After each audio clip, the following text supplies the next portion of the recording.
sit on the duckboard of a trench, sand crunching beneath your boots, and a cool ocean breeze rolling in. The serenity is quickly shattered in a single blasting word over the radio: Cromwell. You're confused. There's only one thing that could mean, but no, it's impossible. You begin walking down the line to a comrade to ask about the order, but before you can make it halfway, you see over the horizon thousands of ships. Bombers rush overhead out of nowhere. Sand flies up in every direction, and you run for your machine gun nest and brace for the coming impact. This might sound like a scene from D-Day, when in fact it was the proposed plan of the Germans of an invasion of Britain, Operation Sea Lion. Now, many of you are probably asking, what is Operation Sea Lion? The simplified version would be, it is the German invasion of the United Kingdom. This plan would take a number of factors in order for it to have actually gone through. The priorities and list of things that must have happened would include Germany destroying the UK's navy, destroying the UK's air force, and mining both sides of the English Channel so that ships couldn't get in. This would allow them to land divisions on the other side of the channel and hopefully make a successful invasion that reaches London. Their idea was to land about 10 divisions first, then launch a second wave where they reinforced them with more infantry and armored divisions, and a third wave where they further reinforced that so they could keep pushing to London. The hope was this would quickly knock the UK out of the war so that they could focus on the East and taking out the USSR instead. Now, there are a couple of reasons why this didn't actually happen. First of all, it is a completely ridiculous plan, even for the Germans, that there is just no way that the German Navy in its current state and the Luftwaffe in its current state were going to be able to completely shut off the English Channel from all Brits and to be able to land that many soldiers successfully on the other side of the channel without all of their planes being shot down, all of their landing crafts being sunk, and it going terribly, completely sinking their war effort. The UK had naval and air superiority, which was likely not going anywhere, and Germany would need to at least remove that for a time, enough that they can take London and get a lot of soldiers on the other side of the channel. Another thing was Hitler himself. Even though he had so many outlandish plans, Sea Lion was even a step too far for him. He didn't believe that this could be successful, and that itself would shoot this plan dead in the water. Not just him, but also many other generals realized that this was a completely ridiculous plan, including, most importantly, Göring, who was this major commander that without their support, it just wasn't going to happen in any capacity. And finally, it was not very well planned. While yes, this was an idea that was circulated, at no point was it the main theory that, yeah, we're going to do this. It was always on the back line that, well, maybe if we have the opportunity we can invade Britain, but it wasn't taken seriously enough for it to be realistic in any capacity, and by the time that Germany might be considering it, it would be way too late, because they only have a very short window of time that they could pull this off, and it would have passed by the time they actually start considering it. My scenario is going to try to address all of those issues the best way it can to make a realistic scenario where Germany is able to pull off Operation Sea Lion. Now again, repeating, on a scale of 1 to 10 in our own timeline, this is definitely a 1. This is just not possible. Germany did not have the capacity to do this. So this scenario is going to need to take liberties on what Germany's plans were and ways we could actually accomplish that. We can start this scenario in early 1939, where Germany comes up with the plan, and right off the bat, everyone agrees. Hitler thinks it's an amazing idea, and Göring is in full support of it, so it actually begins to get planned out and drawn up with preparations necessary for this invasion being made, such as a stronger navy in general, more mines, more submarines, and more transport ships to actually get the troops across the channel when that time comes up. This would then leave everything up until Dunkirk to more or less progress the same way, as in our own timeline, what Germany did in this time was likely the best case scenario. They got extremely likely, where appeasement goes on, they're able to take Poland and quickly knock out France. Until Dunkirk, where we can say maybe if the Germans are able to further push in and capture a lot more of the Brits at Dunkirk, it would make it so that the Germans are in a much better position to do this, and the British are much more disorganized going into 1940 while having a major morale and physical hit to their military, where instead of Dunkirk being this massive shining beacon of hope where at least we were able to get our troops out, it is we just lost 100,000 troops to Germany, who we are probably never going to see again. And from here, the next thing we can change is the French Navy not being destroyed at, God, I'm gonna butcher this pronunciation. I want to say Merles El Kabir, I don't know, something like that. It was a battle where all of France's navy was more or less in one spot. Germany had hoped that the British weren't going to attack who had just been their ally, not even a few weeks ago, months ago, their naval base, but Germany had misjudged, and Britain did that right away, destroying all of the French navy. If that didn't happen, that is going to easily double the size of the German, Italian, and combined Axis navy, just like that, making a way better scenario where they might actually have the naval capabilities to block off the English Channel for a part of time. We can also say that the Italians were famous for not doing very well in the war, but despite popular opinion, actually had a very good navy that could fight off the British to a certain extent. If we have them threatening places like Malta, the Suez, and Gibraltar more than they actually did in our own timeline, we can see a massive amount of British ships being redirected to the Mediterranean, which means right when that lightning German attack happens, they're going to be less prepared and can hopefully get those ships across and those men across before those ships are able to come up from the Mediterranean to defend the English Channel. And another big change that we're going to have here is Spain joining the war. As again, in this time, Spain's military, when it comes to army, was very lacking. But, however, the navy was decent. It was a pretty big navy, and it would be able to have a quite sizable impact.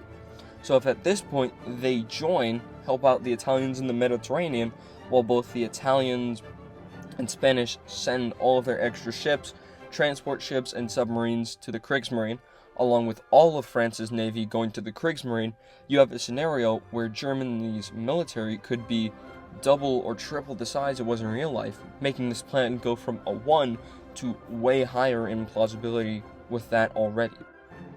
From here, we can see the Blitz beginning in the UK, where tons of German bombers are going to be bombing Britain. Now, the problem with the Blitz was that when a British plane got shot down, it's going to crash land in the UK, so it can be recovered, and A, the pilot would likely survive, and B, the plane can be reused or recycled in some way to keep the war effort going. Well, every German loss is permanent, as the Germans are going to be landing in a foreign enemy nation and are going to be taken captive, and their planes are going to be lost forever. So the Blitz is not very sustainable. But again, all we have to do here is open up a window of 2 weeks where the Air Force of Britain is pinned down, the Navy is pinned down, and we're able to rapidly get across all of those German troops to make this plausible.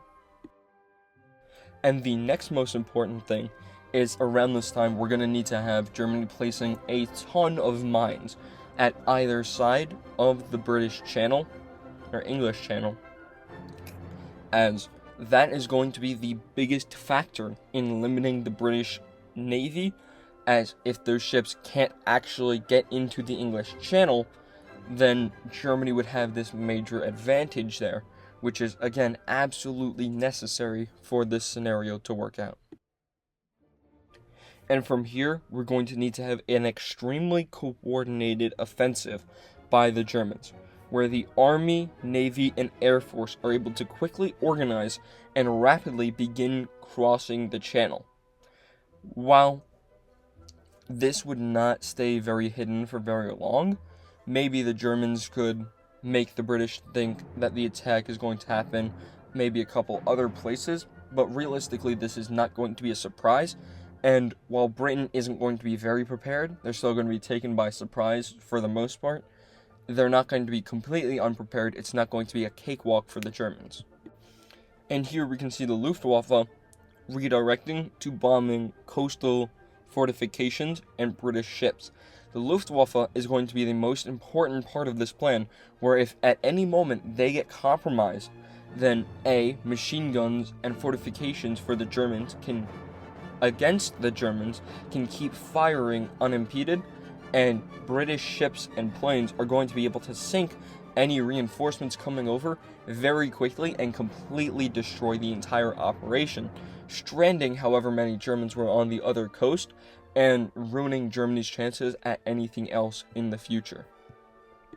We can have the first few divisions from Germany landing on many different British key cities at this time, and over the span of the next few hours be able to push out a little bit and be able to hold on to their breachhead.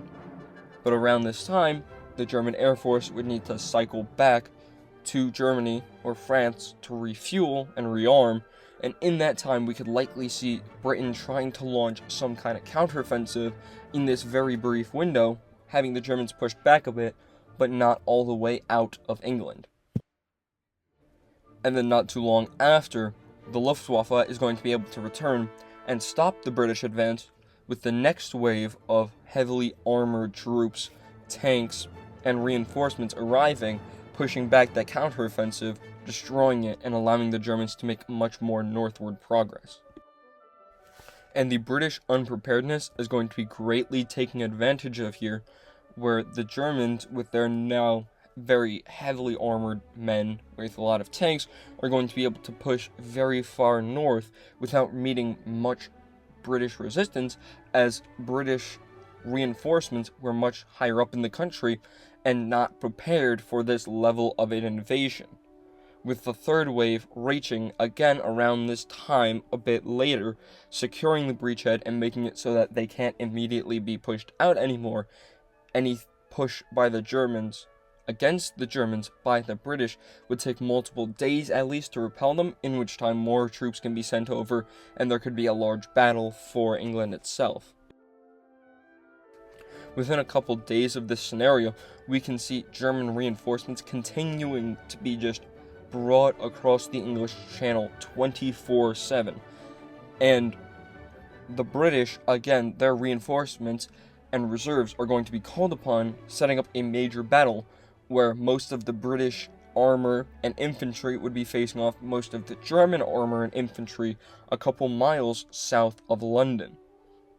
And for this operation to be successful, we would assume that the slight German air superiority at this time, as the RAF would be able to recover from that initial German hit, but likely not to full superiority, so the Germans with their air force would be able to win this battle, and hopefully for the Germans push up to London. If that happens, you could see confidence in Churchill being erased, and possibly another figure who is more open to negotiations being placed in charge, with Germany and Britain coming to a peace deal around this time. Similar to France, you might see RK states being carved out of the previous British Empire, with RK England, RK Wales, and RK Scotland being divided into little areas it's easier for Germany to control. They might leave some parts of British Parliament or government intact, so that the British aren't immediately as biting at it to just get away, rebel at any moment, hopefully trying to quash that a little bit for the Germans, as well as the nationalist fascist section of Ireland winning their next election and taking Northern Ireland, supporting Germany from the other side of the British Isles. From here, we can start getting into the effects of this scenario on the greater World War II. We could say British colonies are going to immediately panic. I would predict some begin trying to vie for independence out of all of this, possibly large movements like that coming out of India, while other free British states are also going to come out of this, where they are similar to the free French states in Africa, where they're going to still be supporting the British government just from exile. We're going to see the German military is extremely tired. The Air Force is mostly destroyed, the Navy is completely depleted, and casualties on both sides were extremely heavy. While, yes, Germany did win this scenario, for them to win this scenario, they would need to be in complete and utter disregard for any losses. So while, yes, they took air superiority initially, that doesn't mean their air force is better. That just meant they didn't care about the losses.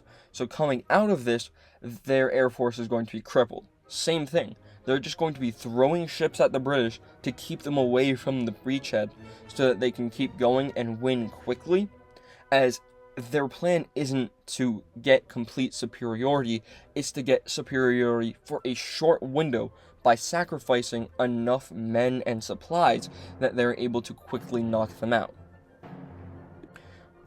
And this would also lead there to be likely no soon invasion of the USSR, as this would take many, many years for Germany to recover to a state where they can even start thinking about that. Halfway into the invasion of Britain, Hitler probably would have realized that's not possible, and while this would likely be one of the more unrealistic parts of the scenario, where the entire German plan was they needed to invade the Soviet Union so that they could get land for what everyone knows their plans were.